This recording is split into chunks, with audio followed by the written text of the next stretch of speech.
Familias y bendiga a nuestra familia arquidiocesana. Les agradezco, si nos dan el permiso, vamos a grabar el encuentro para montarlo a las redes sociales de la pastoral. Jesús, María y José, en ustedes contemplamos el esplendor del verdadero amor. A ustedes confiados nos dirigimos. Santa Familia de Nazaret, haz también de nuestras familias lugar de comunión y cenáculo de oración, auténticas escuelas del Evangelio y pequeñas iglesias domésticas.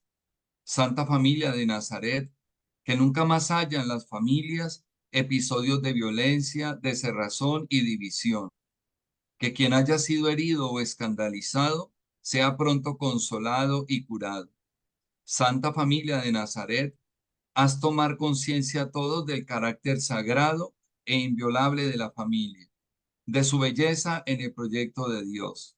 Jesús, María y José, acojan nuestra súplica. Amén. En el nombre del Padre y del Hijo y del Espíritu Santo. Amén. Padre Raúl, bienvenido. Estamos a su disposición. Muy buenas noches para todos y para todas. Bienvenidos a este conversatorio. Como lo anunciaba el padre José Guillermo Henao, esta noche vamos a reflexionar, vamos a trabajar sobre el tema que tiene que ver con la familia en el plan salvífico de Dios. Un poco nos vamos a situar desde la perspectiva de las Sagradas Escrituras. Y yo quiero dividir este conversatorio como en dos grandes momentos. Un primer momento tiene que ver con la experiencia de este plan salvífico de Dios en el Antiguo Testamento y una segunda parte, el plan salvífico de Dios en el Nuevo Testamento. Nos vamos a situar un poco desde el contexto bíblico para poder darle al conversatorio como un horizonte de contenido. Bien, voy a partir con el tema de la familia en el plan salvífico de Dios en el Antiguo Testamento. Situémonos un poco como a manera de introducción, pensando sobre la experiencia fundante del pueblo de Israel, cómo surgió Israel como pueblo y cómo se fue constituyendo en esa realidad de ser el pueblo de Dios. Comenzamos situándonos en el texto de los capítulos 12 al 50 del libro del Génesis, que básicamente nos trae el recorrido que se construye con relación a la historia de los patriarcas. En esos capítulos está condensada la historia de los tres ciclos patriarcales, del ciclo de Abraham, del ciclo de Isaac y del ciclo de Jacob. Ese es el punto de partida desde donde se construye, digámoslo, toda la génesis de la configuración de Israel como el pueblo de Dios. ¿Quiénes eran los patriarcas? Es la primera pregunta que nos tendríamos que hacer. Los patriarcas son pastores nómadas que inicialmente están ubicados en la región de Mesopotamia. La región de Mesopotamia está construida por dos grandes ríos, el Éufrates y el Tigris, y allí en ese extremo, digámoslo, oriente de la geografía, está situado el punto de partida y el origen de estos patriarcas. Si recordamos el texto del Génesis en el capítulo 12, ¿sí? Se nos va a decir que Dios le hace un llamado a Abraham y le dice que salga de su tierra, de su parentela, de la casa de su padre y que se dirija a la tierra que él le va a mostrar. Dice a continuación el texto que Abraham organiza todos los bienes que había adquirido en Harán y empieza su caminada hacia la tierra de Canaán. Pero después de esta invitación que Dios le hace a Abraham, Dios le hace una promesa. Le dice, yo te voy a constituir, sí, como el padre de un gran pueblo, te multiplicaré como las estrellas del cielo y como las arenas del mar, y te bendeciré y serás objeto de bendición para muchas naciones. Podríamos decir que este es el punto de partida de toda esta experiencia patriarcal, pero empecemos a mirar cuáles son las características que tienen estos grupos patriarcales. Inicialmente se constituyen como si fuera un gran clan, como si fuera una gran tribu. Y el concepto principal es que ese clan y esa tribu está, digámoslo, centralizada en la figura del patriarca. ¿Sí? La experiencia primigenia, original de Israel, está construida desde la figura paterna, desde la figura del patriarca. ¿Sí? Entonces, es una cultura totalmente patriarcal, digámoslo, concentrada, centrada en la figura del gran patriarca. Este gran patriarca va constituyendo una serie de grupos familiares, sus hijos. Entonces nos damos cuenta cómo en todas las tradiciones de los ciclos patriarcales, lo más importante es ir constituyendo un núcleo familiar.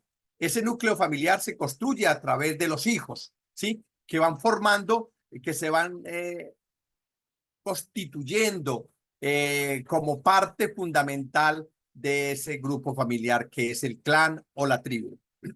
Pero tiene unas características también muy importantes, ¿sí? Tienen una cultura, tienen unas expresiones religiosas, tienen una economía, tienen unas normas y unas leyes internas que van rigiendo la estructura del clan y de la familia. Y nos podríamos empezar como a meter en el texto bíblico y en los tres ciclos patriarcales para encontrar esas características que los identifican. Lo primero es que todo el proceso se construye desde el concepto de los varones. Por tanto, las mujeres dentro de este sistema no tienen una relevancia significativa, ¿sí? No son parte, digámoslo, del sistema. A ellas no se les educa. Ellas no participan en la experiencia religiosa. Ellas ni siquiera participan en la vida económica. Ellas no son importantes ni desde su palabra, ni desde su vida, ni desde sus condiciones como mujeres. Ellas son importantes dentro del sistema simplemente porque son las amas de casa para los oficios domésticos. Además, ellas son muy importantes en la reproducción. No cuentan, no son importantes, no son significativas, no son parte del sistema cultural, si se puede decir en esos términos. Por tanto, están completamente relegadas. De niñas están bajo la tutela de los padres y adultas bajo la tutela de sus esposos. Por tanto, ni siquiera su palabra vale. Además, no pueden participar de ninguno de los espacios comunitarios, ni a nivel religioso, ni a nivel político, ni a nivel cultural. Ellas están relegadas completamente a la estructura de la casa, de la familia, dedicadas única y exclusivamente a los oficios domésticos. Por tanto, esta cultura es una cultura completamente patriarcal, construida desde la figura del padre. Bien, además de lo cultural, también hay unas características que tienen que ver con lo económico, ¿sí? Son grupos cerrados, grupos, digámoslo, que no se mezclan con otros grupos. Esto también va a facilitar, por un lado, pues que se mantenga, que se conserven los elementos culturales que identifican, ¿sí? Pero también va a permitir una cosa muy positiva, que van a ser una serie de leyes y de normas que ayudan a preservar y a conservar esa cultura. Entre ellas, por ejemplo, la solidaridad, entre ellas el trabajo familiar, entre ellas la ayuda permanente, sobre todo a los que tienen dificultades, es tender la mano, es salirle al encuentro a la dificultad y al problema del hermano. Y el vínculo que se va a establecer va a ser muy bonito, porque son vínculos de hermandad. Yo soy parte de un clan, yo soy parte de una tribu, y como tal hay unos vínculos de sangre que me constituyen como parte fundamental de esa unidad del clan como tal. Entonces hay una serie de elementos culturales que se van fortaleciendo y que van a ser muy importantes. Dios va a empezar a intervenir dentro de ese proyecto. Por eso la experiencia de los patriarcas es la que va a hacer posible que vaya naciendo este pueblo y que se vaya constituyendo como el pueblo de Dios. Además, este pueblo va a empezar como también a construir otros vínculos, los vínculos de unidad al interior del clan son muy importantes, porque van a establecer unas relaciones de unidad muy fuertes, muy significativas, que van a hacer posible que el grupo como tal sea compacto, que el grupo tenga una unidad significativa, esencial, en el sentido de que entonces los vínculos que se establecen son tan sólidos, que generan una alianza al interior del grupo, porque le va a dar toda la característica de mantenerse compacto, unido y construyendo siempre un mismo ideal. Es tan fuerte, digámoslo, el vínculo, que no se mezclan con ningún otro grupo. Vemos en los ciclos patriarcales cómo entre ellos mismos se juntan. Las relaciones de matrimonio se construyen entre los mismos miembros del clan, entre los mismos miembros de la tribu, y por tanto se van a construir unos vínculos muy fuertes. Llega a tal punto que tíos se casan con sobrinas,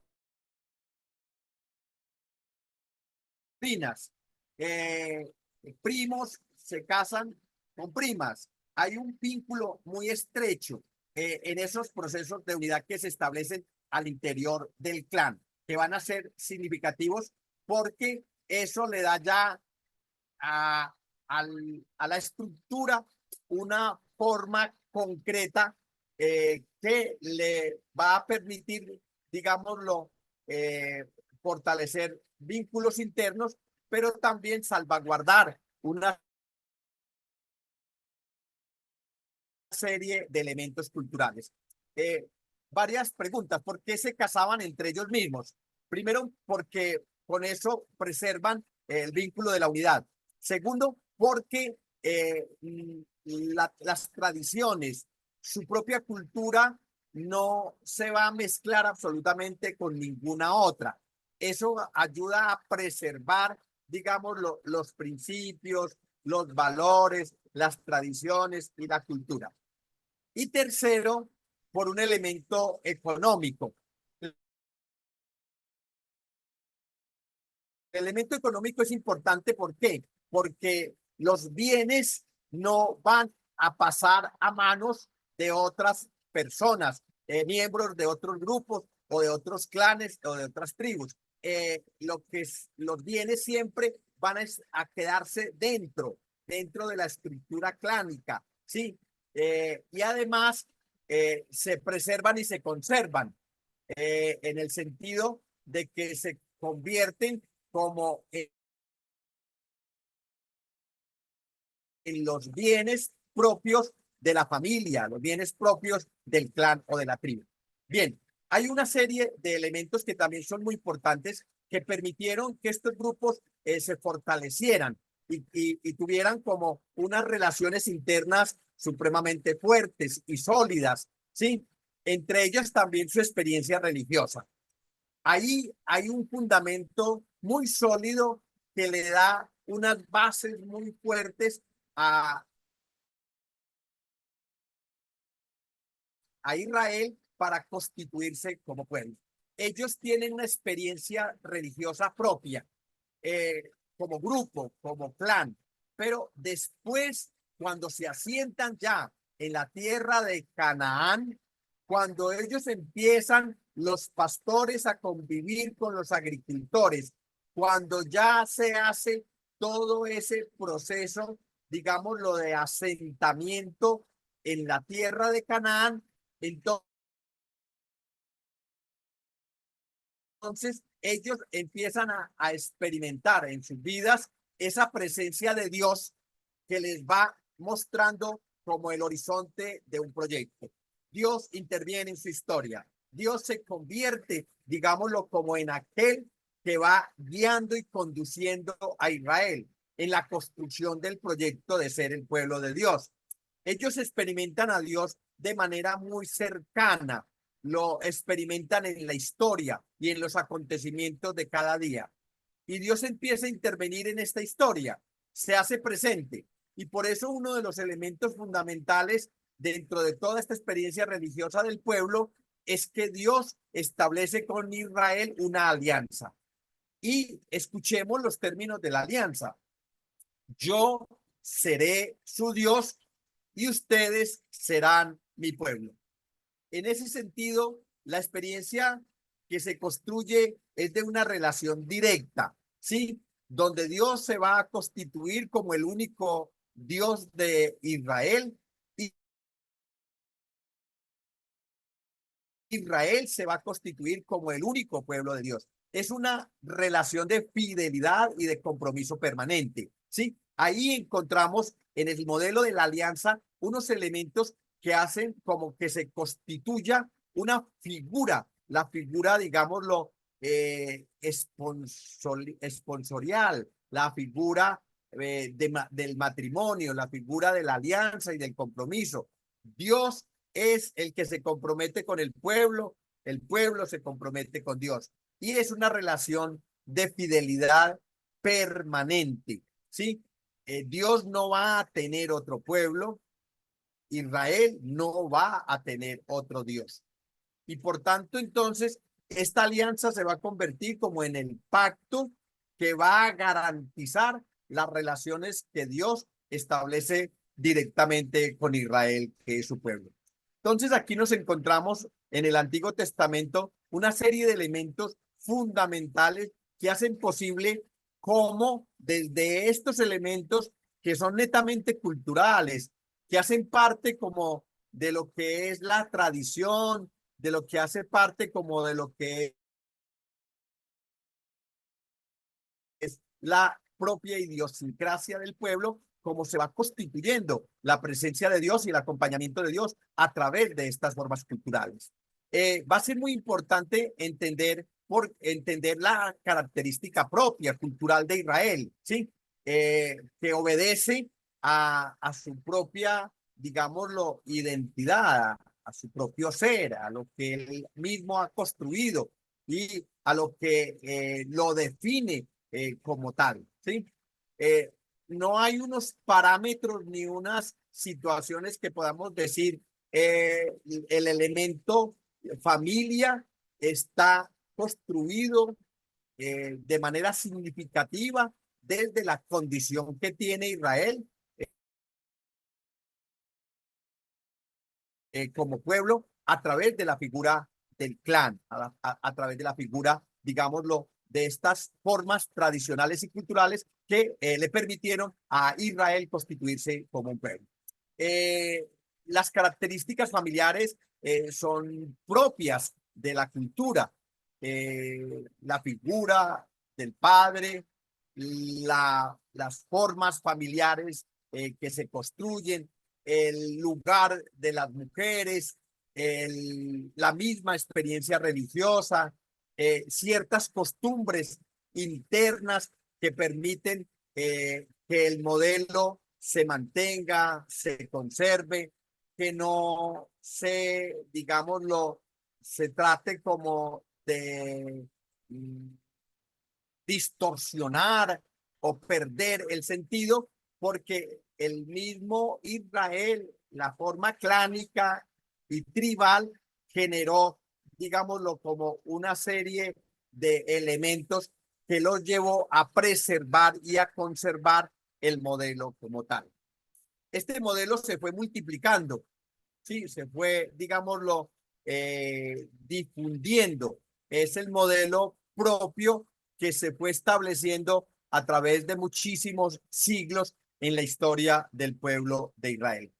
En este sentido, uno podría decir, Dios hace parte de esta historia.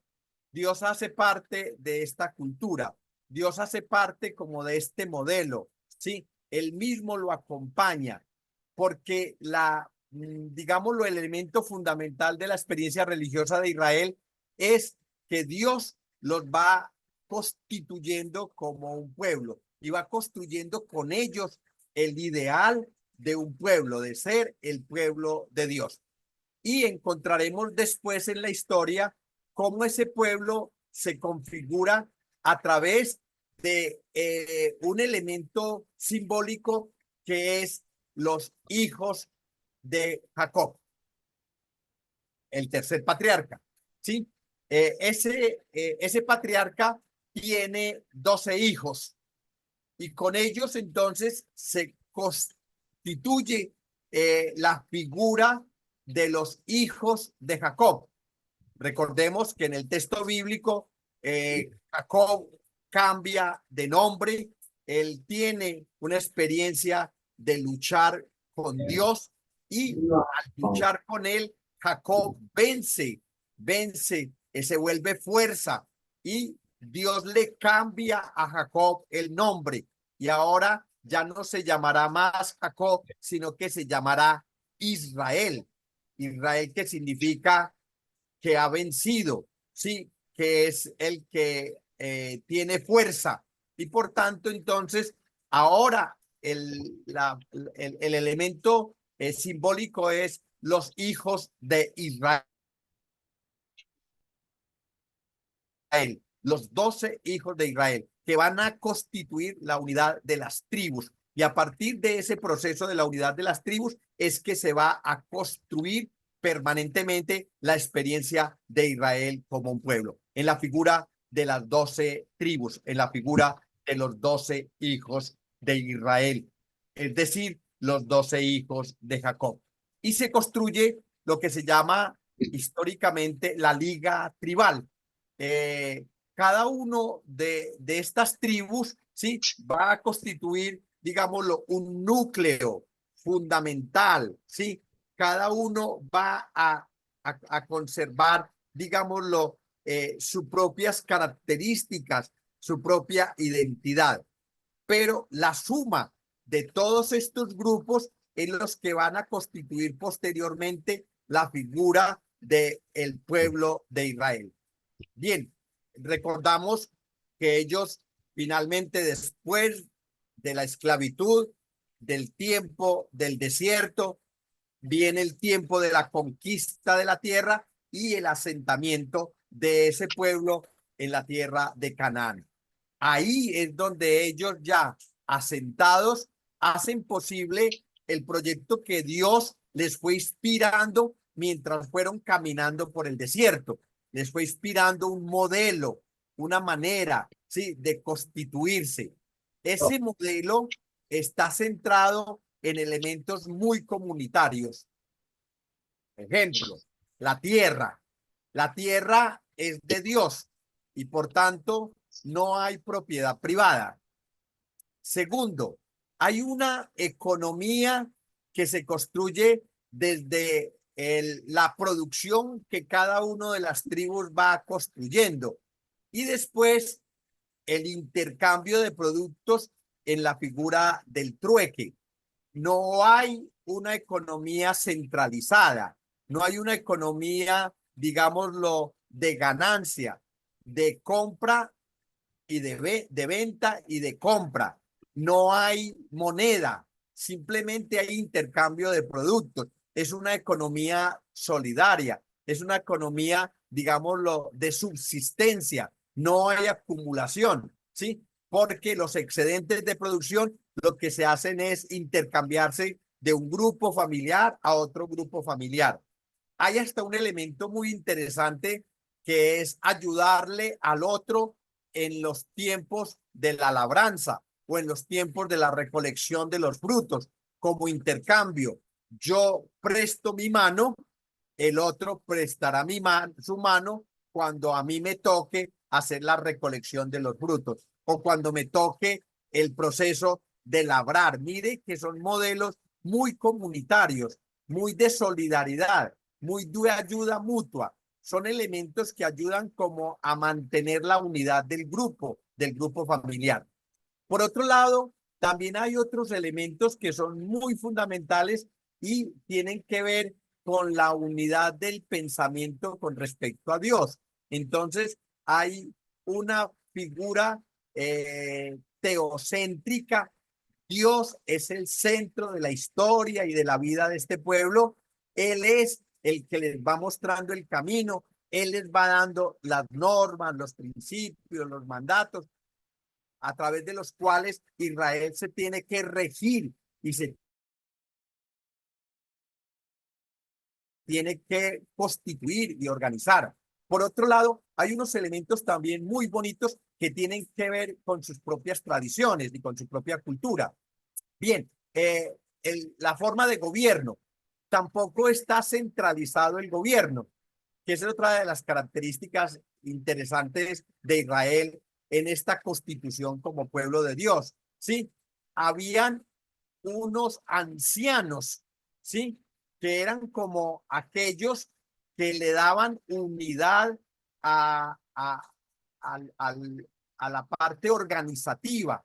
Eran los jueces los que establecían justicia al interior del pueblo, dirimían los problemas, las dificultades que se iban construyendo, ¿sí? Eran aquellos voceros de Dios, eran aquellos que se convertían como en los interlocutores de la experiencia de Dios. Dios habló a través de los patriarcas, después habló a través de los jueces y ellos fueron como canalizando el proyecto y fueron comunicándole al pueblo las ideas y el pensamiento de Dios. Otro elemento importante es que Dios no tampoco se centralizó. Recordemos la experiencia de el arca de la alianza que los acompañó a través del desierto. Ahora, cuando se asentaron en la tierra y se constituyeron como pueblo, ellos vieron que Dios debía de estar en muchísimos sitios, en muchísimos lugares, y por eso la experiencia religiosa se construyó también en los santuarios de las montañas que convocaban y que reunían. No había una figura centralizada. Todos estos elementos le van a dar a Israel como una fisonomía, una característica concreta, importante y significativa dentro del modelo que se va construyendo y se va difundiendo. Recordemos que todos los elementos son comunitarios. Sí, es decir, hay una fuerza muy grande de la figura de la familia, del clan, ¿sí? Que preserva y que conserva y que cuida todos los elementos que le dan identidad a Israel como pueblo. Entonces va a ser importante esto. Eh, la idea de no mezclarse les permite a ellos preservar absolutamente, como les decía anteriormente, muchísimos elementos que los caracterizan y le dan identidad como tal.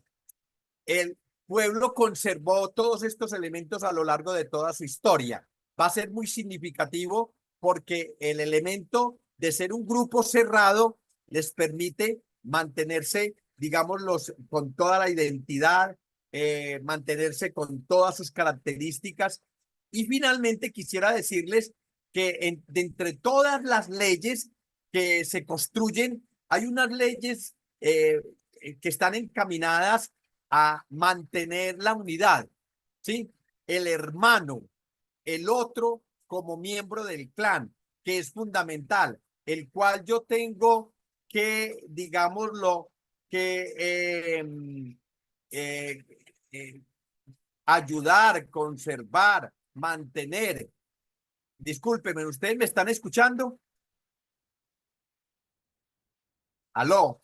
Lo estamos escuchando, padre. Sí se está escuchando. Vale, muy bien, se le escucha muy bien, fuerte y claro. Eh, Angélica, tuve problemas. Se me fue. Padre, Pero sí se le nosotros lo estamos escucha. Angélica. escuchando. Padre, Padre, Me salí sí, de nosotros lo la reunión. escuchamos. sí se le escucha. Eso se me salió el suyo. Nosotros lo estamos escuchando, padre. Discúlpeme, es que tuve un problema aquí. Eh, ¿Sí me están escuchando? Sí, Perfecto, señor. José mejor Guillermo. imposible. Listo. Bien. Disculpen la interrupción. Entonces, finalmente quisiera decirles que este modelo se preserva, se conserva, se mantiene, porque también hay unas leyes, sí, que se constituyen internamente para defender la cultura, pero también para defender, sí, todas las características que identifican el modelo clánico que se construye. Entonces, ¿cuáles son? Una que es muy bonita y es la de la solidaridad al interior de los miembros del grupo, la ayuda mutua.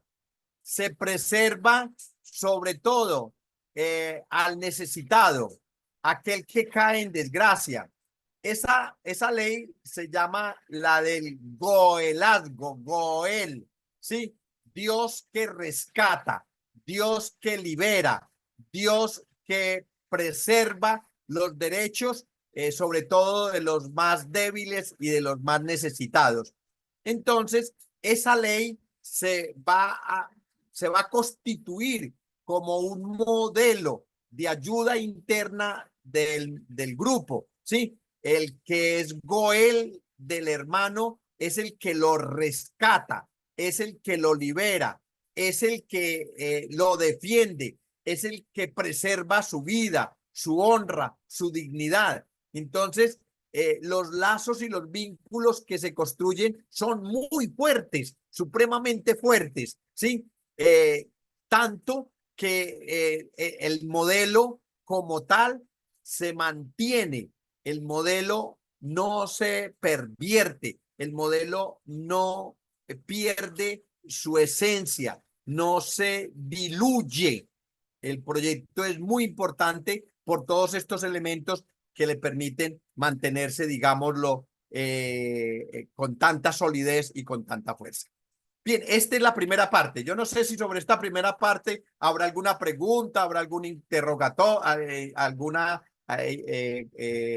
un cuestionamiento o alguna inquietud, alguna intervención que alguno de ustedes quieran hacer y entonces establecemos unos minutos, digámoslo, de intercambio y de diálogo.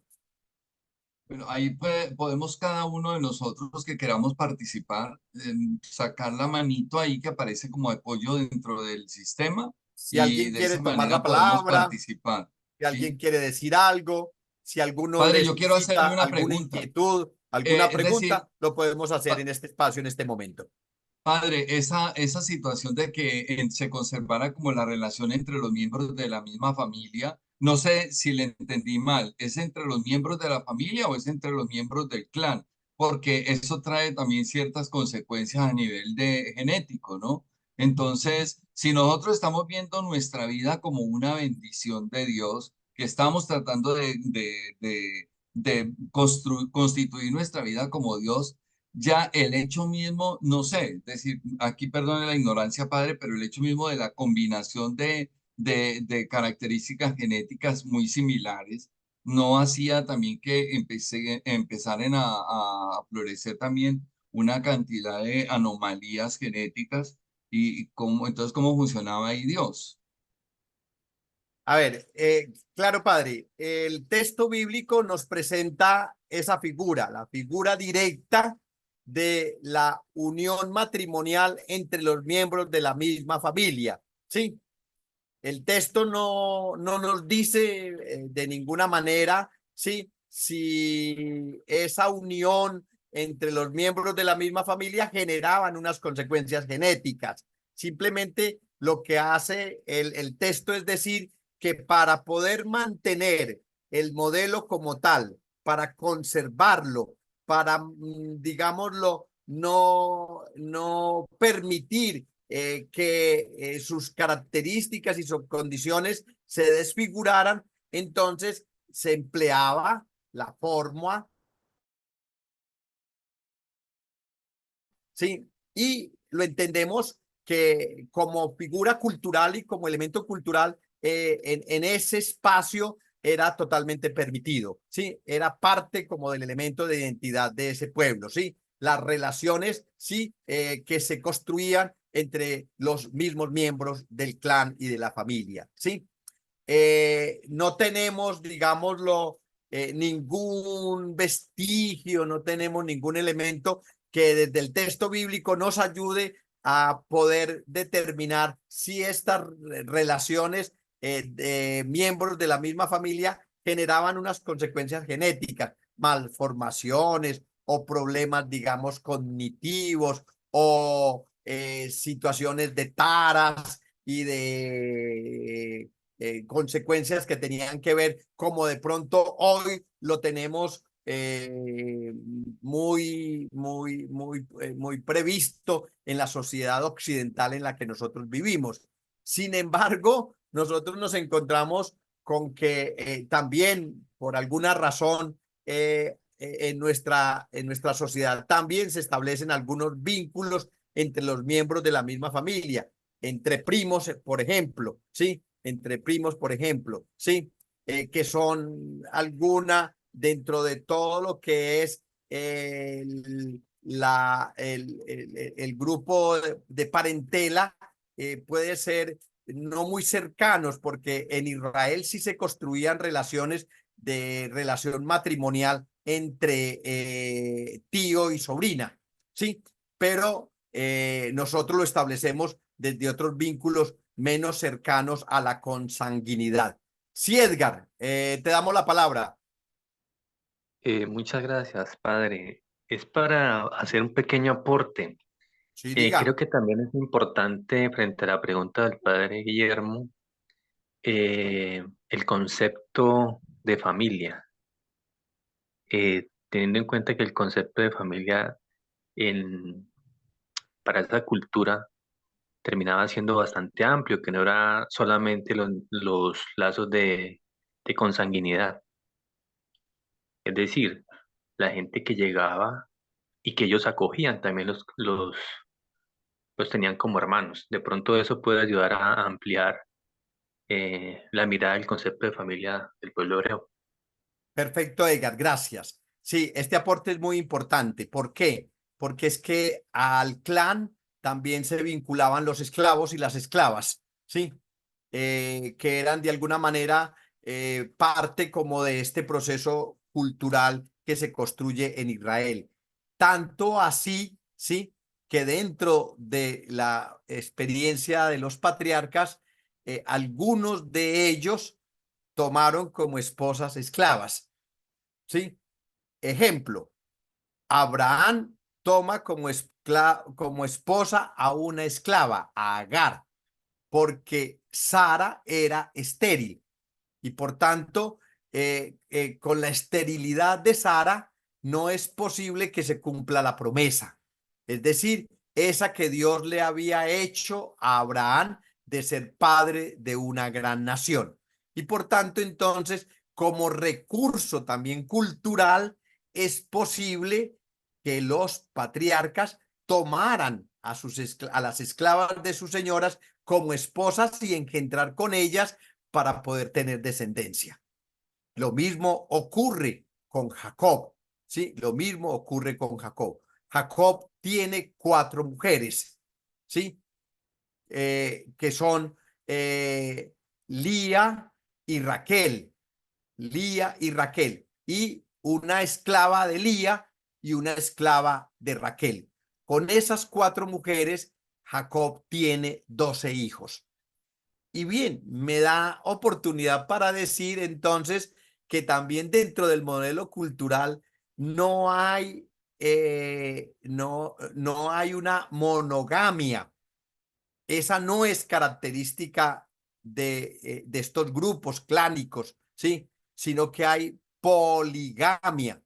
Y podríamos decir, entonces, Dios permite también que se construyan relaciones poligámicas para poder que se construya Israel como pueblo. No, son los elementos culturales y Dios se mete en esos elementos culturales y hace parte de la historia de este pueblo con esas características concretas.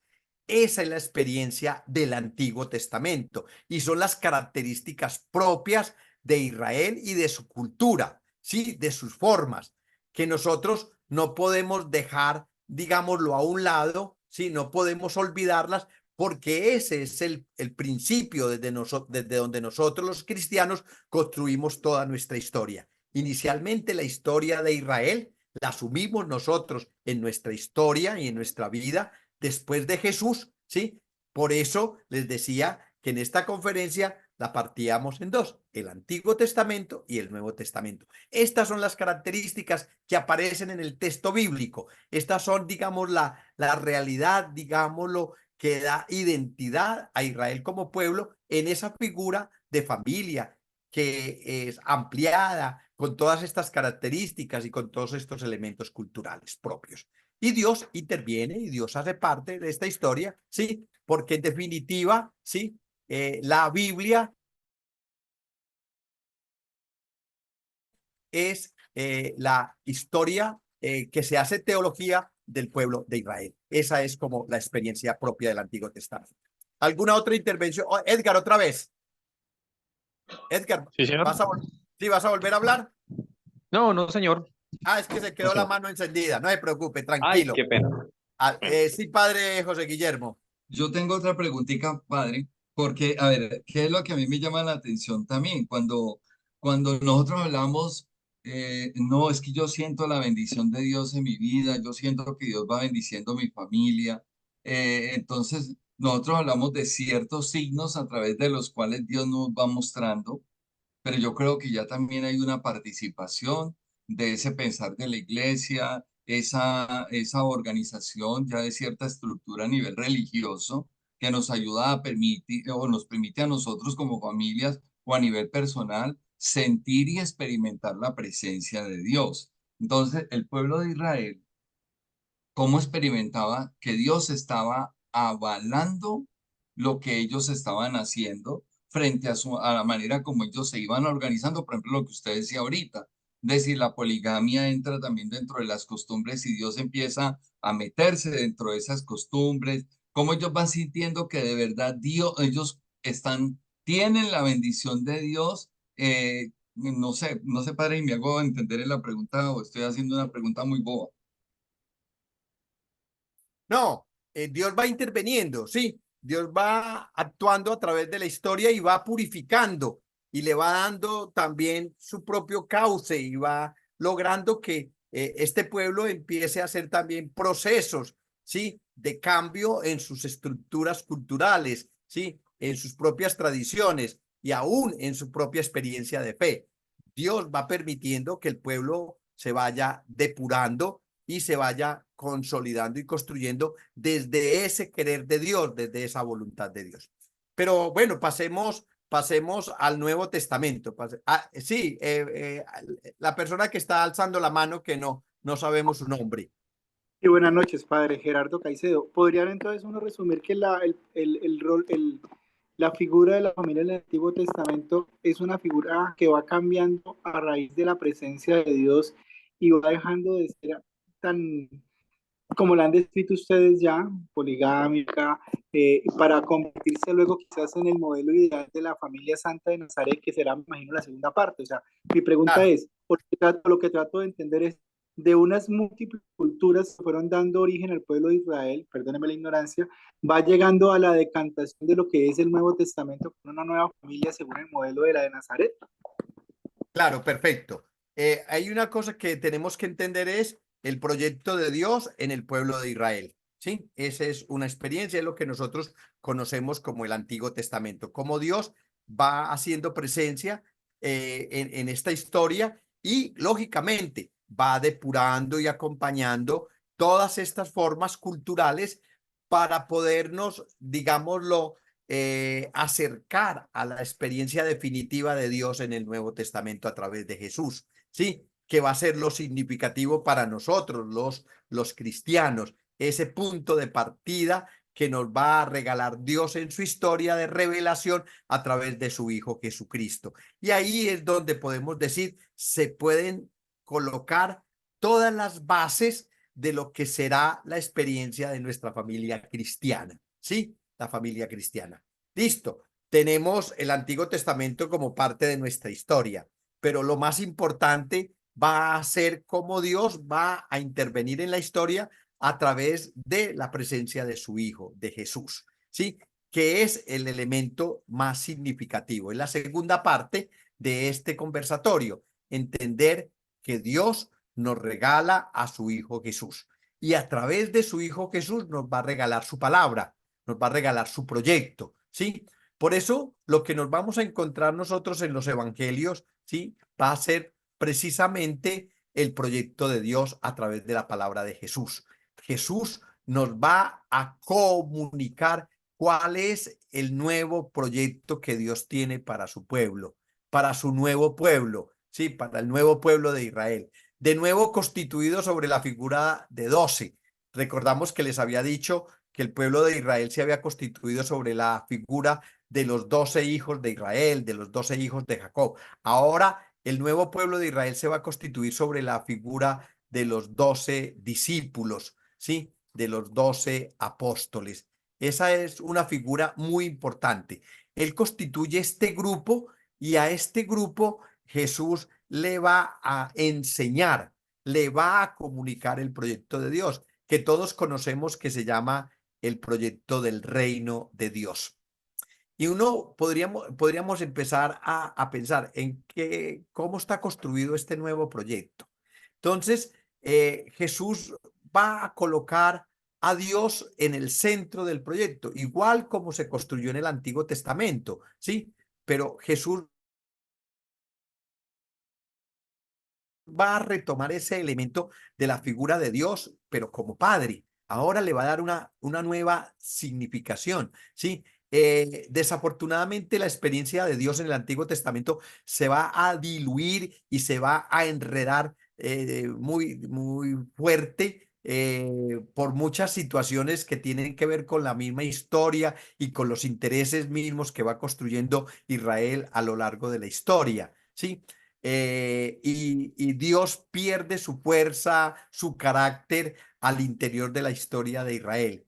Se retoma de nuevo la experiencia de Dios con Jesús, ¿sí? Y Jesús entonces quiere, digámoslo, darle todo el sentido y la significación a la presencia de Dios en la historia. Y por tanto, entonces, lo que hace es colocar a Dios en el centro y en el centro a través de una figura de familia de nuevo. No podemos negar que Jesús es parte de una tradición, es parte de un pueblo, de unas costumbres, es parte también de un proceso religioso y como tal, Jesús mantiene la figura de Dios como Padre, todavía en el sentido de que es el Padre el centro, ¿sí? Pero con una nueva connotación. Y esa connotación es de una familia que se construye entre hijos e hijas, es decir, una familia. Jesús lo que quiere es darle toda la fuerza y el significado a la figura de la nueva familia, ¿sí? Y esa nueva familia en un nuevo proyecto, que es el proyecto de Dios, el proyecto del reino de Dios. Una familia que se construye a través de hijos y de hijas. Pero mire la siguiente connotación. Los hijos y las hijas de un mismo padre son hermanos y hermanas. Entonces, Jesús le va a colocar a este nuevo proyecto un elemento muy fuerte que es parte del proceso y del proyecto, como les decía, del Antiguo Testamento, de la familia en el Antiguo Testamento, y son los vínculos de la hermandad, los vínculos de la fraternidad, los vínculos de la comunión entre los miembros, entre los hijos y las hijas de una misma familia que tienen un solo padre, ¿sí? Mire que es interesante empezar a comprender que ya no es solamente la figura de los hombres, sino que Jesús va a mantener y establecer una relación más abierta, en el sentido de que ya vincula a las mujeres de manera significativa dentro de su proyecto, ¿sí? Porque él va a decir que somos hijos e hijas de un mismo padre, y como tal, entonces somos hermanos y hermanas. Y entonces los vínculos se van a construir desde la fraternidad, ¿sí? Desde la hermandad, ¿sí? Desde la comunión. Entonces, lo significativo de la predicación de Jesús es que hay que cambiar el modelo, ¿sí? Que el modelo no puede ser solo centrado en la figura de los hombres, no puede ser solo centrado en la figura, digámoslo, del patriarca, ¿sí? Sino que es necesario también vincular a las mujeres dentro del proceso familiar. Hay un texto de Marcos muy bonito en el capítulo 3, ¿sí? En el que dice Marcos que María y sus parientes, ¿sí? Aquí va a aparecer esa gran dificultad que tenemos en la interpretación del texto cuando dice que María, ¿sí? Y con los hermanos de Jesús fueron a buscarlo, con los hermanos de Jesús, ¿sí? Entonces, ahí tendríamos que empezar a profundizar que no son los hermanos que son hijos del mismo padre y de la misma madre, ¿sí? Sino que son los miembros de esa familia, que son la parentela, ¿sí? Que son los, digamos, los otros miembros del grupo familiar, ¿sí? Que como connotación común se les llama hermanos y hermanas, ¿sí? Ahí es donde está el elemento, digámoslo, característico del modelo de Jesús, ¿sí? Que son hermanos y hermanas, ¿sí? Y los hermanos y hermanas se van a constituir como parte de la familia, no por los vínculos de la carne y de la sangre, que va a ser lo más interesante. Mire, si vemos el texto, le dicen a Jesús, ahí afuera está tu madre y tus hermanos. Y dice el texto que Jesús, dando una mirada en torno, ¿sí? Pregunta, ¿quiénes son mi madre y mis hermanos? Es decir, ¿quiénes son los miembros de mi parentela? ¿Quiénes son los miembros de mi familia? Y Jesús va a hacer, digámoslo, una aseveración que se va a convertir como el elemento que va a definir la nueva familia de Jesús. ¿Quién es mi madre y mis hermanos? Y entonces va a decir, él mismo se va a responder, dice, los que escuchan la palabra de Dios y la ponen en práctica. Por tanto, ya el vínculo familiar no va a estar construido por los lazos de la carne y de la sangre, sino que van a estar constituidos por aquellos, el vínculo de comunión y de unidad se va a hacer sobre el proyecto. Es decir, aquellos que asuman el proyecto de Jesús, el proyecto del reino y se vinculen a él sí se convierten en hermanos y en hermanas. Es decir, se convierten en miembros de una misma familia. Por tanto, ya la experiencia es una experiencia completamente abierta para todos aquellos que se quieran comprometer con el proyecto de Jesús.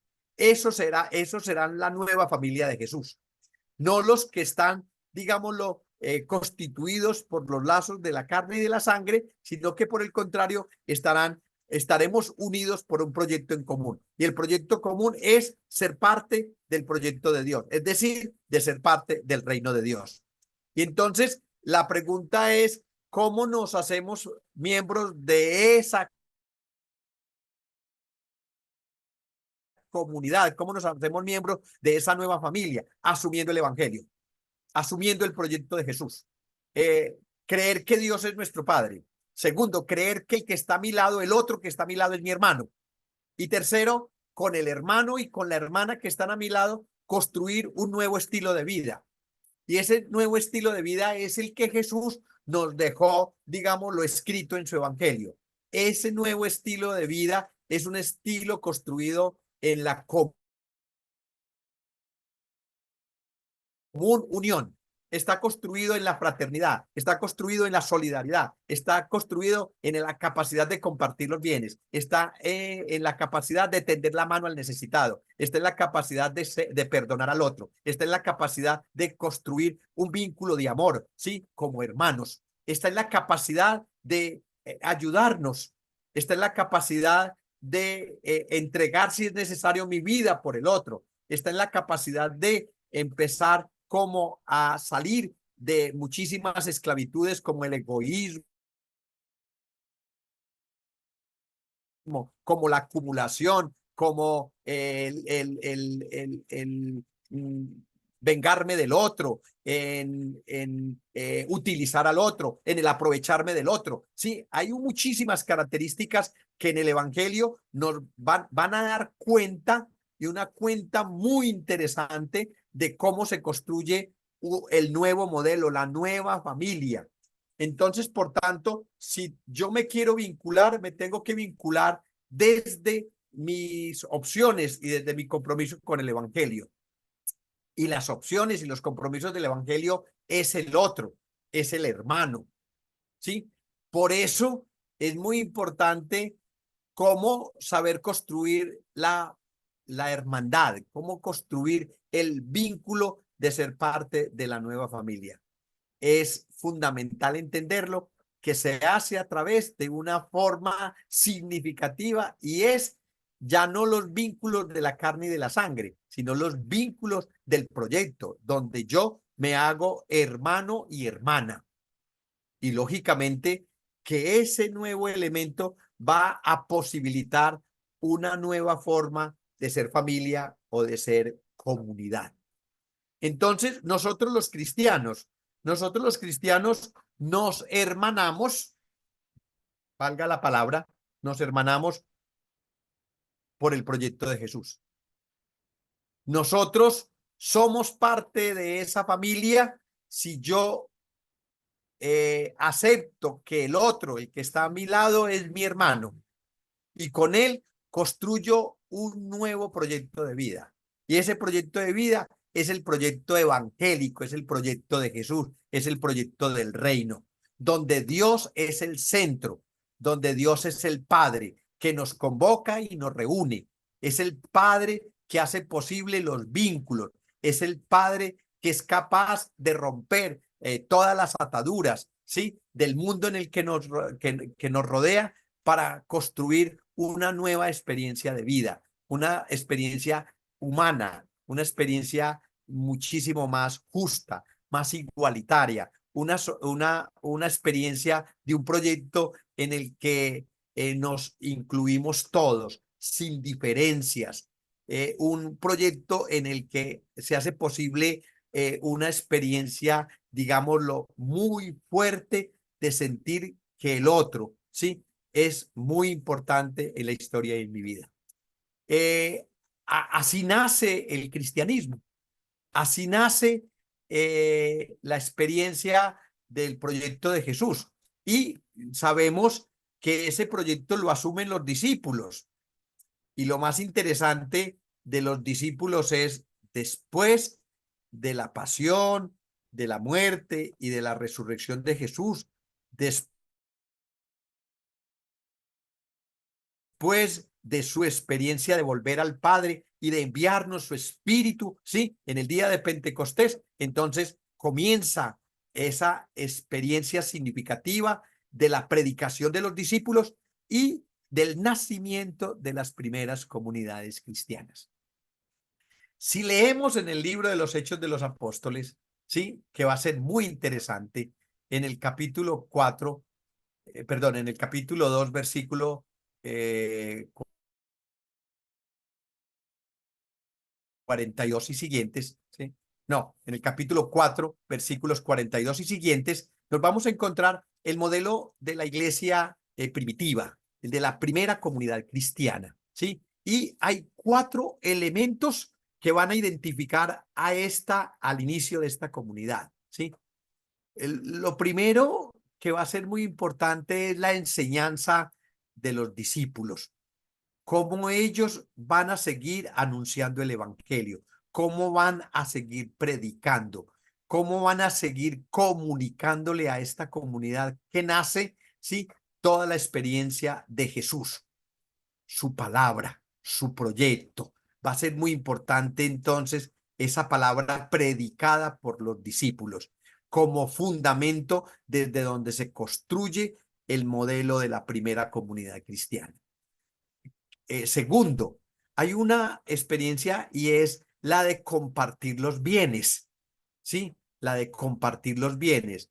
Ese elemento va a ser esencial porque va a permitir que no hayan necesitados, va a permitir que no hayan pobres, que no hayan hambrientos, que no haya desigualdad, ¿sí? Ese elemento de la comunión de bienes es significativo porque son los bienes que se ponen al servicio de la comunidad para que todos puedan tener lo necesario para vivir, ¿sí? Dignamente.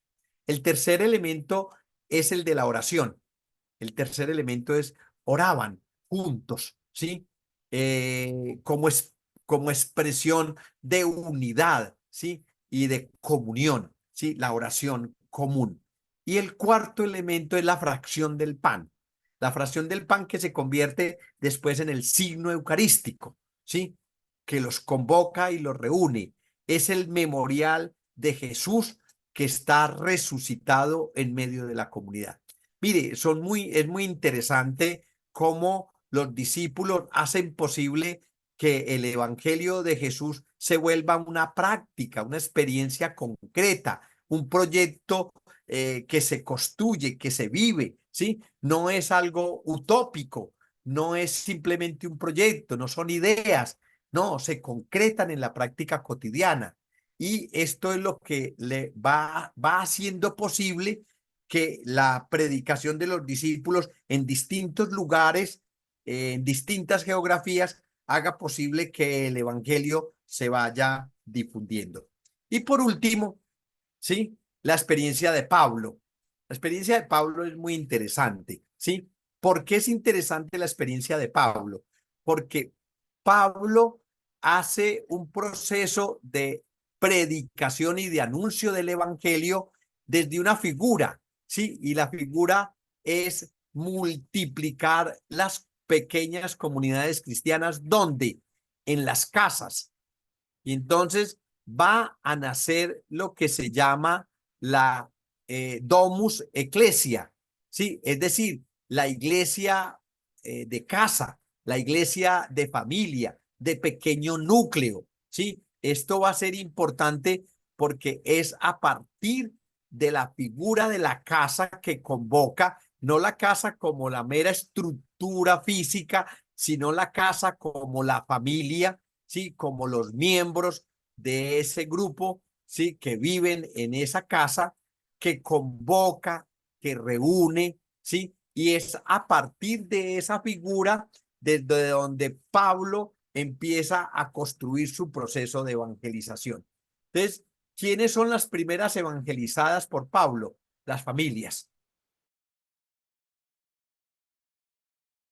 llega a una casa, se instala en esa casa y en esa casa empieza a anunciarle a los miembros de esa casa. Recordemos que siguen muchas de esas familias en muchísimas geografías siguen las tradiciones y las culturas, tanto judía como griega, ¿sí? Porque es la experiencia desde donde se va a difundir el evangelio de Jesús. Pero va a ser significativa la casa, ¿sí? No olvidemos que es el lugar desde donde se construye el principio y el fundamento de la predicación de los discípulos. La casa, la familia, ¿sí? Y después la mesa, y por tanto el lugar que convoca, que reúne, que se convierte como en signo de comunión y desde donde empieza a establecerse ese elemento vinculante que es el de la fracción del pan, ¿sí? Como celebración que conmemora y que hace presente a Jesús, que está vivo en medio de esa comunidad. Entonces va a ser muy importante como difusión del proyecto de Jesús, el modelo de la casa, el modelo de la familia, el modelo del hogar, ¿sí? De la parentela, no solo la familia nuclear, el padre y los hijos, sino todos los que circundaban en torno de esa familia. Por otro lado, también los esclavos y algunos otros parientes. Y también se vinculaban los vecinos. Eso fue lo que hace posible que empiecen a configurarse las primeras iglesias domésticas.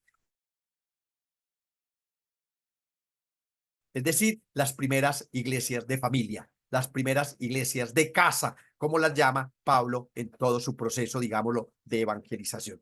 Va a ser muy interesante, ¿sí? Entender cómo Dios va interviniendo en la historia y cómo va depurando también, como decíamos anteriormente, esa presencia. Ahora, en el Nuevo Testamento, desde el proyecto que Jesús nos transmite, que es el proyecto de Dios, constituido a través de esa figura de una familia que tiene un padre y que ese padre tiene hijos y que tiene hijas y que los hijos y las hijas del mismo padre son hermanos y hermanas y que los hermanos y las hermanas están llamados a construir un modelo concreto de comunidad, de familia, ¿sí? De parentela, ¿sí? Que va a ser muy importante con todas las características que Jesús nos dejó expuestas en el Evangelio. Muy bien.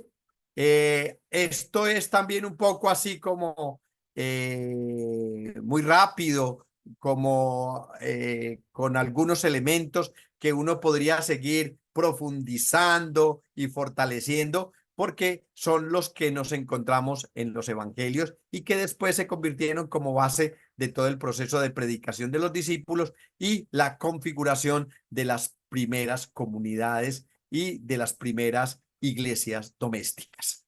Si hay alguna inquietud, tenemos todavía unos minutos como para abrir alguna inquietud, alguna pregunta. ¿Alguien quiere reforzar alguna de las ideas expuestas? Entonces quedan abiertos los micrófonos.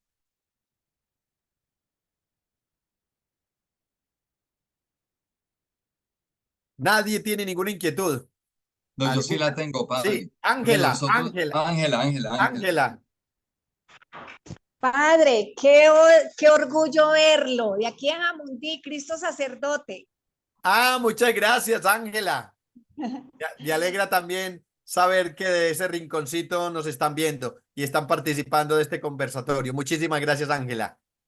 Bueno, a ti, bueno, le cuento, me alegro mucho de verlo también, orgullosa de que usted haya hecho parte acá de nuestro proyecto en Jamundí.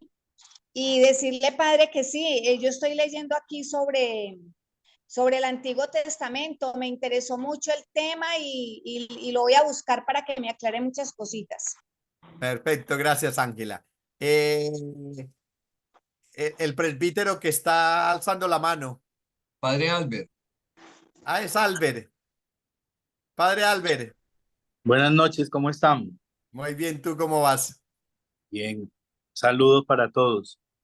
No, padre, escuchándolo y todo este recorrido tan exacto tan preciso desde el Antiguo Testamento, el Nuevo Testamento, de la visión y todo ese desarrollo en la historia sobre la familia es un reto y la pregunta desde su experiencia como sacerdote, desde la Sagrada Escritura, los nuevos modelos de familia que son tan distintos, ¿cómo encaja ese proyecto de Dios? Bien, gracias, Padre Albert. A ver, la pregunta es muy interesante, ¿sí? Porque el modelo de familia se tiene que construir a partir de lo que es el modelo de Jesús en el Evangelio, ¿sí? Ya nos da unas características concretas, ¿sí? Lógicamente que hoy se han ido construyendo distintas formas y manifestaciones de esa familia. Ahí lo más importante es preservar, ¿sí? Guardar el Evangelio como principio de construcción del modelo, ¿sí? En ese sentido, si cualquiera que sea el modelo, lo debo construir desde los principios evangélicos, ¿sí? Entonces, lógicamente que un principio del modelo de Jesús como familia es la fraternidad. Un elemento es la comunión, un elemento es la solidaridad, un elemento es el trabajo en común, un elemento es el respeto, un elemento es la inclusión, un elemento es la posibilidad de acompañarnos unos y otros en sus justas aspiraciones y en sus proyectos de vida, ¿sí?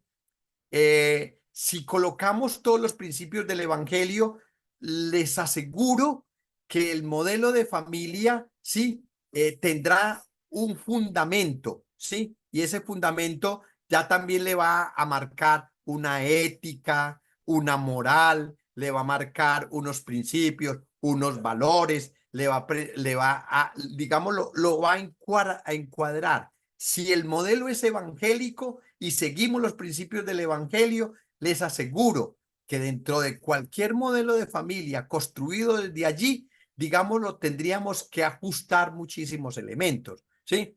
Por ejemplo, ¿sí? Un elemento fundamental es el respeto sobre el otro.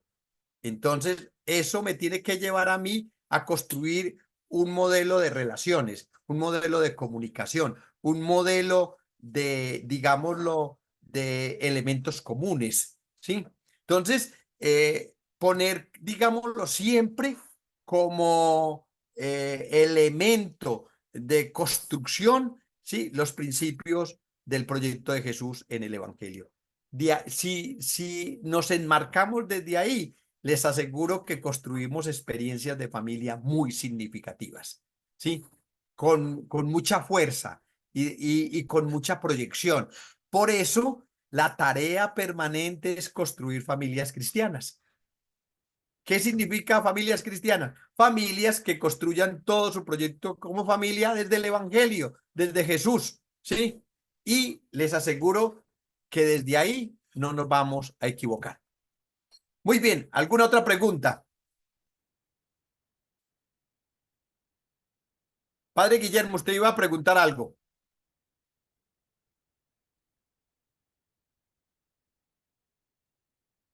El micrófono. Perdón, listo. Siguiendo como la línea de la pregunta del padre Albert, a mí me llama mucho la atención, padre Raúl, esto, ¿no? Decir, oye, a veces uno quiere como volver a reestructurarlo todo en un solo modelo. Y yo creo de que desde lo que usted está diciendo me parece que es bastante enriquecedor porque ahí caben todos los tipos de familias que hay, siempre y cuando nosotros ayudemos a construir proyecto cristiano.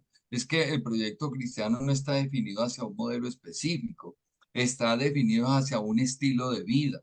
Y creo que es lo que define propiamente la vida y el trabajo de nosotros a nivel de la pastoral familiar. En el proyecto de Dios, todas las estructuras de familia entran. Hoy me preguntaban en el seminario los muchachos también sobre todas las diversificaciones y todas las dificultades que hoy aparecen. Presentaban un caso de una familia donde aparece, los padres se enfrentan a esa situación de un hijo que tiene orientación homosexual. Entonces, cómo, hacia dónde tenemos que llevar, hacia dónde tenemos que llevar a esa familia, es a que sean familia aún en la dificultad que están viviendo, que no son capaces de comprenderla, de asumirla, pero hasta dónde también el hecho de respetar al otro, que es lo que me parece interesante dentro de lo que usted dice, el respeto hacia el otro me lleva a no excluir el otro simplemente porque es distinto a mí. Entonces, si hay algo que caracteriza a la familia, precisamente esa identidad, ese trabajo de inclusión, de reconocer que el otro es mi hijo, así no se parezca a los demás hijos de las otras familias. No sé, padre, si de pronto, es decir, usted podría complementar algo allí, porque estamos hablando de otros tipos de familia que a veces a nosotros nos cuesta entenderlas y abordarlas desde el ambiente de lo que es lo religioso, el plan de Dios, ¿no?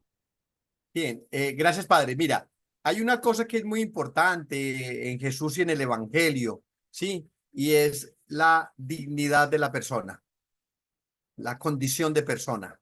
Y por tanto hay que salvaguardarla, ¿sí? Como tal, con sus diferencias y con las realidades y las identidades que la persona pueda construir.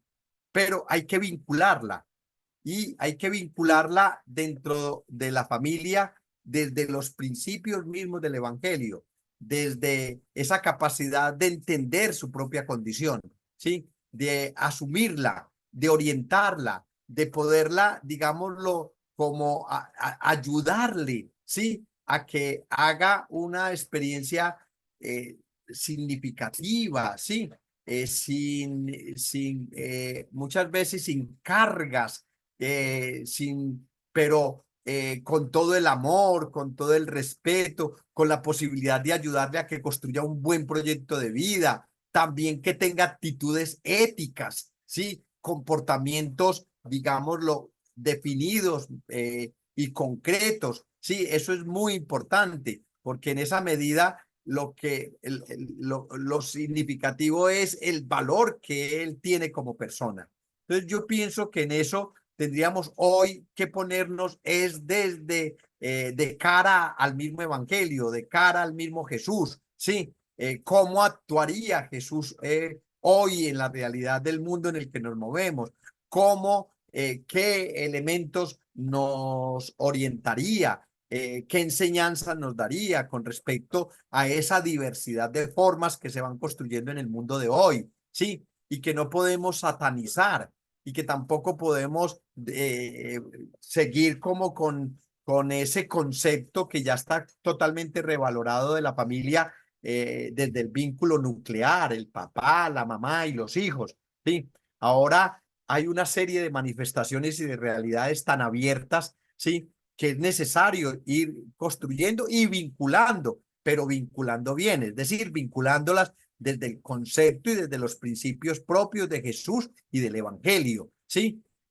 Tampoco todas las formas podrán caber dentro de esos principios porque muchas veces son deshumanizadores, ¿sí? Porque muchas veces también son denigrantes, porque muchas veces hacen perder el sentido y el valor de la familia como tal, ¿sí? Por ejemplo, digo yo que con mucho respeto a mucha gente le digo, es que hoy no se puede construir una familia entre un hombre y una mujer con un perro. No se puede construir un modelo de familia entre un hombre y una mujer con un gato, ¿sí? O con una mascota, ¿sí? No, son una pareja y puede ser, están muy enamorados y pueden estar, quererse muchísimo y construir todo un proyecto de vida, pero es necesario hoy también repensar en el sentido de la vida que se multiplica, el sentido de la vida como un don de Dios que es fruto del amor entre los esposos. Bueno, yo pienso que ese también es otro tema que habría que ahondar y fortalecer, porque no me parece que es un principio evangélico el tener una mascota como casi humanizada a la cual se le transfieren todas las características de ser un hijo o una hija. Bueno, en eso yo tengo una serie de conceptos muy distintos porque los construyo desde el lado del evangelio como tal y me parece que no es un principio evangélico el de construir una familia, un hogar, teniendo una mascota como casi las características de ser un hijo. Bien, Sí. hay muchas cosas Freddy, que habría que Padre, Freddy iba a partir algo, padre. sí, Iba a Freddy, compartir. Freddy, a ver, lo que yo entiendo de acuerdo a lo que está manifestando usted para ubicarnos en el contexto que estamos viviendo la familia hoy, creería yo que se resume en el Evangelio cuando el Señor dice, no he venido a juzgar, sino a salvar. Y sí, cuando le decía el Evangelio, en estos días vayan y proclamen el Evangelio, ¿sí? sí, ¿Y cómo lo proclamamos? Ubicándonos en el contexto, de acuerdo a la realidad que está viviendo la persona, la realidad que vive la familia, la realidad que vive una ciudad, porque en Colombia nomás, siendo nosotros, pues aparentemente de un mismo origen, ¿cierto? De unas mismas costumbres, dentro de nuestro país encontramos diversidad de culturas. Entonces, si nosotros llegamos a hablarles a las personas de acuerdo a lo que yo soy, a lo que yo he vivido, de acuerdo a mis costumbres, puedo estrellarme. Entonces, creería yo que, como dice Pablo, tenemos que aprender a ser inteligentes y estrategas cuando vamos a evangelizar. Y es acompañados de la palabra de Dios, ubicarnos en que debe predominar siempre el amor para que no juzguemos, sino que enseñemos desde la realidad que la persona está viendo para llevarla a la reflexión y desde su sentir empiece a discernir qué está bien para él y qué está mal para que haya un proceso de conversión. Resumiría yo en lo que he escuchado de ustedes, eso sería el propósito que vino a cumplir Jesús por mandato de su Padre. perfecto, muy bien. Gracias, Freddy, por tu intervención. Bien, no sé, padre Guillermo, si hay algún otro elemento más. No, padre, pues no sé si alguno quiere aportar alguna otra pregunta. De verdad que primero muy agradable, padre, este momento, sobre todo por la manera sencilla que usted ha expresado lo que es el plan de Dios desde la familia, que a veces es tan complicado y que uno dice, y que siempre la pregunta, ¿será que nosotros estamos viviendo de acuerdo a la voluntad de Dios?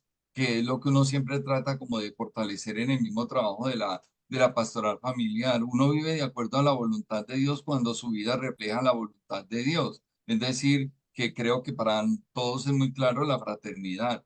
Donde hay fraternidad, también hay misericordia, donde hay misericordia, también hay esa presencia de Dios que nos une, que nos fortalece.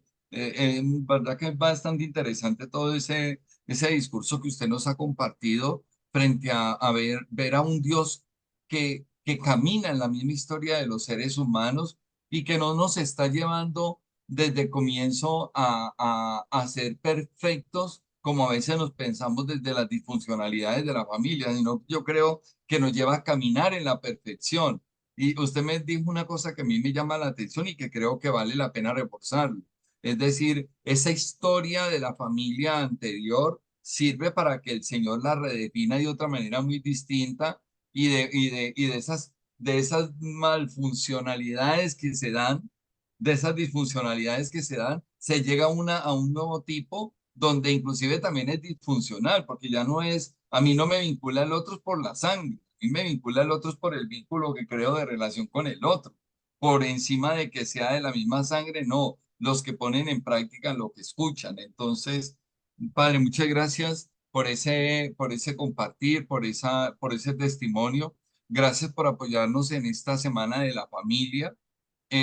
Usted sabe, padre, que eso es un trabajo de familia y aquí nos estamos también viendo como familia. Yo creo que el hecho de que el padre Albert está por ahí también compartiendo con nosotros, el que usted haya compartido con nosotros esta experiencia, nos hace ver cercanos a nosotros, fraternos, sintiéndonos corresponsables dentro de la responsabilidad que se me ha delegado de acompañar una familia cuando estamos hablando de casi 200 parroquias y aquí están representadas las parroquias de nuestra arquidiócesis de Cali, ¿no? No sé, padre, si usted quiere terminar con haciéndonos una oración, si quiere hacernos una invitación desde su misma experiencia de Dios, desde la palabra, que es uno de los fundamentos que dice el Papa Francisco para mantenernos en la mirada del Señor, escuchar la palabra, ¿sí? escuchar la palabra, que es lo primero, que es la oración y es la escucha de la palabra. Entonces, Padre, si quiere hacernos una oración, si quiere hacernos una invitación en esta semana de la familia a todos los que estamos aquí presentes. Y vamos a terminar este espacio dándole gracias a Dios porque nos permitió encontrarnos para poder compartir este tema, para escuchar un poco algunas inquietudes, algunas indicaciones que hacen posible reflexionar sobre la presencia de Dios a través de la historia para configurarnos como su gran familia. Pedirle que disponga nuestras vidas, nuestros corazones para construir vínculos de familia desde el Evangelio, desde los principios del Evangelio, que seamos capaces de ser pequeñas iglesias domésticas, donde la palabra de Dios ilumine, donde la palabra de Dios guíe, donde la palabra de Dios se convierta en el principio y en el fundamento de nuestras vidas. Pedirle a Él que nos ayude cada día a dar mayor testimonio de nuestro compromiso como cristianos y que la iglesia doméstica se convierta en el fundamento desde donde se construye la sociedad de hoy. Sí, que podamos nosotros los cristianos incidir fuertemente en las realidades del mundo para transformarlos desde la palabra, pero también desde el modelo y desde el vínculo familiar que vamos construyendo. Que el Señor nos acompañe y nos ayude para que esta experiencia de familia se fortalezca cada vez más, para que la experiencia de familia se convierta en un símbolo, sí, que nos ayude a todos nosotros a recuperar los principios y los valores de la vida cristiana que deben ser el fundamento de toda familia. Que el Señor nos acompañe y nos ayude en esta tarea arquidiocesana de la pastoral familiar para construir cada vez más vínculos que hagan posible experiencias significativas de vida cristiana en nuestra arquidiócesis. Todo eso se lo pedimos por su Hijo Jesús, que vive y reina por los siglos de los siglos. Amén. Amén. Y que el Padre, Señor muchas nos gracias. bendiga en el nombre del Amén. Padre, del Hijo y del Espíritu Santo. Amén. Santa. Para todos un abrazo. Gracias por compartir este espacio y que sigamos profundizando y construyendo muchísimos contenidos desde la palabra de Dios. Al Padre Amén, José Padre. Guillermo, muchas gracias por la invitación y a todos. Gracias, Padre. Se nos paralizó el Padre. Javier, ¿podemos poner el Muchas himno? Muchas gracias a todos. Gracias. A ustedes, gracias. Ahí está el de nuevo para los que no conocen. Ese es el himno de nuestra pastoral de la familia y la vida. Lo podemos intentar también para que lo vamos a aprender.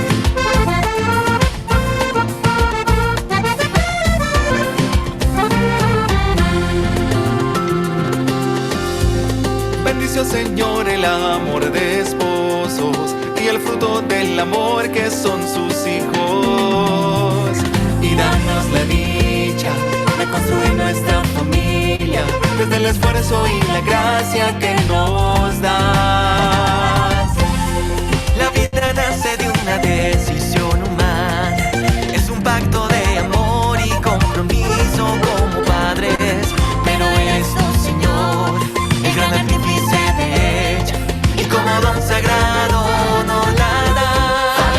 Sé lo que eres, sé lo que sueñas, porque Dios ha puesto en ti su mirada de amor.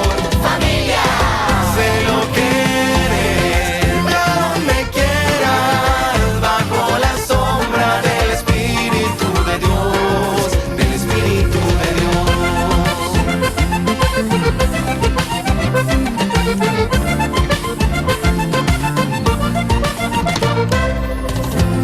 El Señor en medio de ti está ahora. Él se hace esposo, madre, hija y hermano. Es quien te anima y bendice cada día y nos hace sacramento de su amor.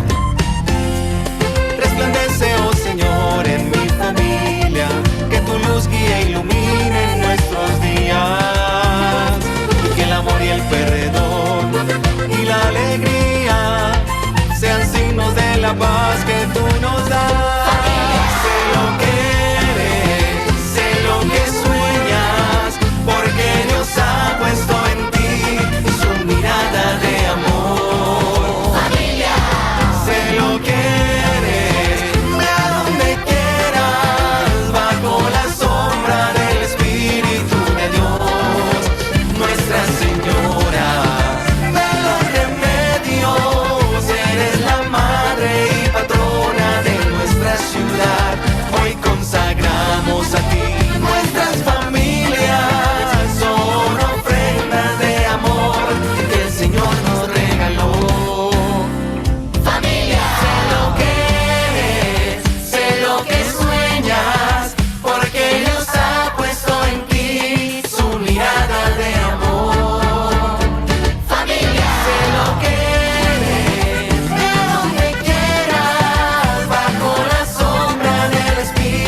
Muy bien. Antes de que se me retiren de este espacio, pues primero quiero agradecerles a cada uno de ustedes también esa disponibilidad que tuvieron para este encuentro. Les pido mil disculpas por la dificultad que se presentó por el vínculo el link equivocado que se envió. Ya se hizo la corrección del de mañana. Mañana vamos